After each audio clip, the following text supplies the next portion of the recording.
பல நாட்கள் காத்திருப்புக்கு பிறகு கரூர் மக்களை சந்தித்த விஜய் 15 பேருந்துகள், ஆம்புலன்ஸ் உதவிகளோடு, உணவுகள் ஏற்பாடுகளோடு சென்னை வந்தடைந்த கரூர் மக்கள்.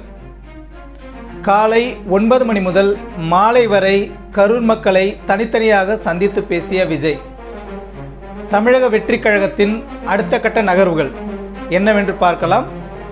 அடுத்தடுத்து என்ன நடக்கப் போவது என்று விரிவாக பார்க்கலாம். வாங்க வீடியோக்குள்ளே போகலாம். என் தாய் தமிழ் உறவுகள் அனைவருக்கும் என் அன்பார்ந்த வணக்கங்கள்.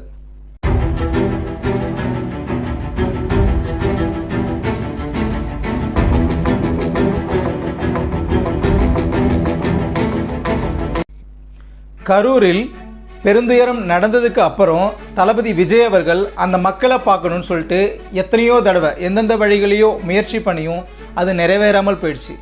கடைசியாக இன்னைக்கு, அதாவது அந்த சம்பவம் நடந்து ஒரு மாதத்துக்கு அப்புறம் இன்னைக்கு அந்த மக்களை எப்படியாவது சந்திச்சே ஆகணும் அப்படின்னு சொல்லிட்டு மகாபலிபுரத்துக்கு அந்த மக்களை வர வச்சிருக்கிறார். பொதுவாக எல்லாரும் சொல்லுவாங்க, ஒரு இறப்பு அப்படின்னா அவங்க வீட்டுக்கு போய் பார்க்குறதா ஒரு முறை, அதுதான் தமிழ் பண்பாடு, அதுதான் இந்திய பண்பாடு, உலக கலாச்சாரம் அதுதான் அப்படின்னு சொல்லுவாங்க. ஆனால் அந்த மாதிரி ஒரு சூழ்நிலை தளபதி அவர்களுக்கு ஏற்பட யாரும் விடலை. இவ்வளோ பெரிய துயர சம்பவம் நடந்ததுக்கு அப்புறமும் அந்த இடத்துக்கு அவர் எந்த மாதிரி ஒரு மனநிலையில் போக முடியும்? அதாவது மறுபடியும் ஏதாவது ஒரு சின்ன அசம்பாவிதம் நடந்தால் கூட முழுக்க தளபதி விஜய் அவர்கள் மேலே தான் பழியாக வந்து விழும். அதனால தான் இந்த மாதிரி ஒரு முடிவை தளபதி விஜய் அவர்கள் எடுத்திருக்கிறாங்க.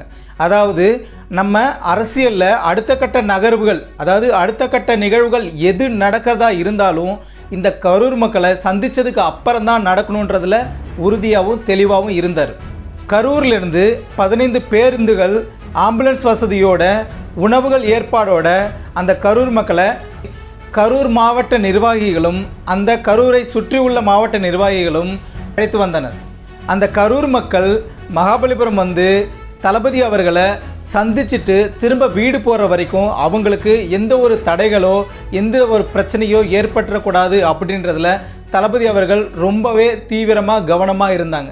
அந்த 15 பேருந்துகளில் சில ஸ்பேர் பேருந்துகளும் இருந்ததாக சொல்லப்படுது. அதாவது பஸ்ஸு போகிற வழியில் ஏதாவது பிரேக் டவுனோ சம்திங் ஏதோ ஆயிடுச்சு அப்படின்னும் போது வேறு பஸ்ஸு மாற்றிக்கிறதுக்காக விழுப்புரம், உளுந்தூர்பேட்டை, சேலம் இந்த மாதிரி ஊர்களில் ஸ்பேர் பஸ்ஸு நிறுத்தி வைக்கப்பட்டிருக்கிறா சொல்லியிருக்கிறாங்க. சரியாக இரவு 11 மணிக்கு அந்த கரூர் மக்கள் மகாபலிபுரம் அந்த ஹோட்டலுக்கு வந்து சேர்ந்தாங்க. மொத்தம் 55 ரூம்கள் முன்பதிவு செய்யப்பட்டிருந்த நிலையில் அந்த மக்கள் அவர்களுக்கு ஒதுக்கப்பட்ட அறையில் போய் தங்கினார்கள். இதில் இன்னொரு விஷயத்தையும் நான் பதிவு பண்ண விரும்புகிறேன். அதாவது இப்போது ரீசெண்டாக 2-3 நாளைக்கு முன்னாடி கர்னூலில் ஒரு ப்ரைவேட் ஆம்னி பஸ் வந்து எரிஞ்சு அதில் ஒரு 20 பேர் இறந்து போனது எல்லாருக்குமே தெரியும். இப்போது ஒரு நாதாரி பதிவு போட்டிருக்கு, என்னென்னா அந்த பஸ்ஸு எரிஞ்சு போன மாதிரியே இப்போ இவங்க போகிறாங்க இல்லையா, இந்த பஸ்ஸும் எரிஞ்சு போச்சுன்னா தமிழ்நாட்டில் ஒரு நல்ல ஆட்சி நடைபெறும் அப்படின்னு சொல்லி ஒரு நாதாரி பதிவு போட்டிருக்கு. இது எந்த விதத்தில் நியாயம், எந்த மாதிரி எண்ணத்தில் இந்த 200 ருபீஸ் போடுறாங்க அப்படின்றது யாராலையும் ஏற்றுக்க முடியாத ஒன்று. இப்போ விஷயத்துக்கு வருவோம். அதாவது காலை 9 மணிக்கெல்லாம், அதாவது அந்த மக்களும் அந்த ஹோட்டலில் தான் இருக்கிறாங்க, தளபதி விஜய் அவர்களும் கரெக்டாக அந்த ஹோட்டலுக்கு வந்துட்டாங்க. காலை 9 மணிலிருந்து மாலை வரை, அதாவது 8 மணி நேரத்திற்கும் மேலாக அந்த மக்களோட சந்திப்பு நடைபெற்றது. அதாவது எல்லாருக்கும் தனித்தனி அறைகள் ஒதுக்கப்பட்டிருந்தாலும் தளபதி அவர்கள் எல்லாரையும் ஒரே ஒரு ஹாலில் உட்கார வச்சு அவரோட அனுதாபத்தை அவங்களுக்கு சொல்கிறதா இருந்தது.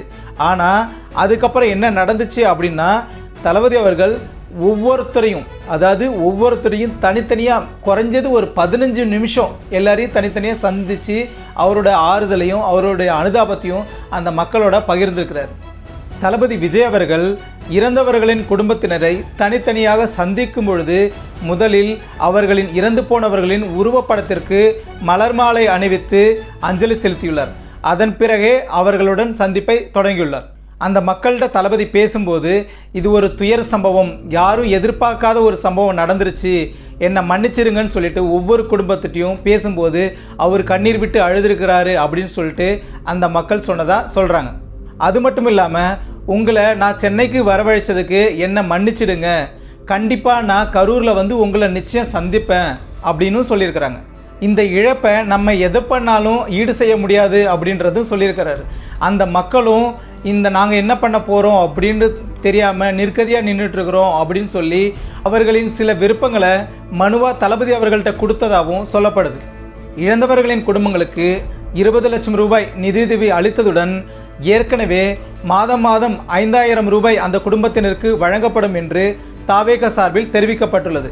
அது மட்டும் இல்லாமல் ஆதவ் அர்ஜுனா அவர்கள் அந்த 41 குடும்பத்தினரையும் தளபதி அவர்கள் தத்தெடுக்க போவதாக அறிவித்திருந்தார். இந்த நிலையில் தளபதி அவர்கள் இந்த சந்தித்த மக்கள்கிட்ட என்ன சொல்லியிருக்கிறாருன்னா, உங்களுடைய கல்வி, மருத்துவம், திருமணம், அதாவது குடும்பத்தில் எந்த ஒரு செலவுகள், எந்த ஒரு நிகழ்ச்சிகள் நடந்தாலும் அதில் என்னோட பங்கு இருக்கும். கண்டிப்பாக நான் கடைசி வரை உங்கள் கூட உறுதுணையாக இருப்பேன், உங்கள் குடும்பத்தில் ஒருத்தவனாக இருப்பேன் அப்படின்றத ஆணித்தரமாக சொல்லியிருக்கிறார். எல்லாரையும் சந்தித்ததுக்கப்புறம் அந்த மக்களை கரூருக்கு பத்திரமா திரும்ப அனுப்பி வச்சார். இதில் பல அரசியல்வாதிகள் என்ன கருத்து சொல்கிறாங்க அப்படின்னா, அதாவது கரூரில் சந்திக்க வேண்டிய மக்களை இவர் மகாபலிபுரம் வர வச்சு சந்திச்சிருக்கிறாரு, இவர் பனையூர் பண்ணையார் அரசியல் இன்னும் பண்ணிகிட்டு இருக்கிறாரு, பனையூர் விட்டு இன்னும் வெளியில் வரமாட்டேங்கிறாரு அப்படின்னு சொல்லிட்டு இருக்கிறாங்க. கரூரில் சந்திக்க முடியலன்னா என்ன, கரூரில் மண்டபம் கிடைக்கலன்னா என்ன, பக்கத்து மாவட்டத்தில் கேட்க வேண்டியது தானே, பக்கத்து ஊரில் கேட்க வேண்டியது தானே அப்படின்னு சொல்லிட்டு இருக்கிறாங்க. அதாவது பிரச்சனை நடக்கிறது எங்கே வேணாலும் நடக்கும். இதுக்கப்புறம் ஒரு சின்ன பிரச்சனை கூட நடந்துடக்கூடாது, ஒரு சின்ன சம்பவம் கூட நடந்துடக்கூடாது அப்படின்றதில் அவர் தெளிவாக இருந்ததுனால தான் சென்னைக்கு வரவழைச்சார். அதுலேயும் இன்னொன்று, அவர் பனையூர் ஆஃபீஸ்க்கு வர வச்சு பார்த்துருந்தா அதுலேயும் இன்னொரு கதையும் சொல்லியிருப்பாங்க. இவர் பனையூருக்கு வர வச்சு பார்த்துட்ருக்காரு, பனையூருக்கு வர வச்சு பார்த்துட்ருக்கிறாரு அப்படின்னு சொல்லிட்டு. எங்கேயும் பர்மிஷன் கிடைக்கல, எங்கேயும் அந்த மக்களை பார்க்க முடியல அப்படின்ற பட்சத்தில் பனையூருக்கு வர வச்சு பார்த்தா அதில் என்ன தப்பு இருக்குது? இது இவங்களோட கண்ட்ரோல், இவங்க ஏரியா அப்படின்னும் போது மக்களுக்கு எந்த ஒரு பிரச்சனையும் வராது, அவங்கள நல்லபடியாக பார்த்து நல்லபடியாக திரும்ப அனுப்பி வைக்கலாம் அப்படின்றதில் அவங்க சென்னைக்கு வர வச்சுருக்கிறாங்க. ஆனாலும் அந்த பனையூர் ஆஃபீஸில் அவங்க அந்த மக்களுக்கு தேவையான வசதிகள் இல்லாததுனால தான் மகாபலிபுரத்தில் தனியாக ஒரு ரெசார்ட்டில் அவங்கள தங்க வச்சு சந்தித்து திரும்ப அமைச்சிருக்கிறார். அதாவது நீங்களே சொல்லுங்கள், ஒருவேளை இந்த கரூர் மக்களை சந்திக்காமல் தளபதி அவர்கள் அடுத்து ஏதாவது ஒரு பொதுக்கூட்டமோ அடுத்து ஏதாவது ஒரு மீட்டிங்கை நடத்தியிருந்தா அப்போ இந்த பேசின அரசியல்வாதிகளோட வாய் என்னவா இருக்கும்?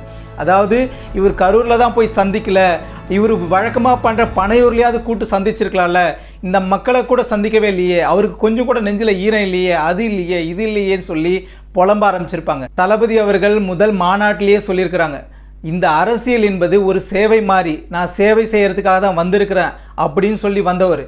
அதாவது அவர் எந்த ஒரு சட்ட நடவடிக்கை, எந்த ஒரு விதிமுறைகளையும் சரியாக ஃபாலோ பண்ணுறவர். அதனால தான் எந்த ஒரு விஷயமா இருந்தாலும் பொறுமையாக யோசித்து செய்யலாமா செய்ய வேணாமான்னு நிதானமாக ஆலோசித்து பண்ணிகிட்டு இருக்கிறார். எல்லாரும் பண்ணுற அரசியலை பண்ண தளபதி இங்கே வரலை, அவர் மக்களுக்கான அரசியலை பண்ண வந்திருக்கிறார். மனசாட்சியுள்ள மக்களுக்கான அரசியலை பண்ணுறதுக்கு இங்கே வந்திருக்கிறார்.